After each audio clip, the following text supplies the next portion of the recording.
Kraustytis dažnai atrodo kaip paprastas dalykas. Keli baldai, dėžės, mašina, bet viduje dažnas jaučia kitką, toks tylus stresas. Ar spėsi viską supakuoti, ar neišsipurvins, nesulūž, ar užteks žmonių pagalbos ir dar tas jausmas, kad viską teks tempti ant savo pečių. Ir žinot ką, jūs jau ne kartą tą padarėte, susikrovėt, susiorganizavot, sukandę dantis, susitvarkėt, gal net draugus ar giminaičius pasitelkėt. Tai parodo, kad jūs mokat susitvarkyti ir tai tikrai stiprybė. Bet kiek tai kainavo nervų, jėgų, sugaišto laiko, kiek kartų pavėlavai į darbą, nes reikėjo vežti dėžes, kiek baldų nukentėjo, nes tiesiog nebuvo, kas tinkamai supakuoja.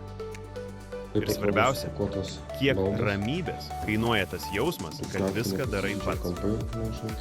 Mes puikiai žinom tą jausmą, nes patys esam perėję per tos pačius chaosus. Todėl sukūrėm komandą, kuri daro tai kitaip, tvarkingai, greitai, be streso. Kai matai, kad viskas nuo pakavimo iki pristatymo padaryta už tave, tik tada supranti, kad kraustymasis gali būti lengvas. Jeigu ir jūs nebenorite tempti visko ant savo pečių, leiskit mums padaryti tai už jūs. Vienas skambutis ar užklausa svetainėje ir kraustymasis tampa paprastas. Strukso Group.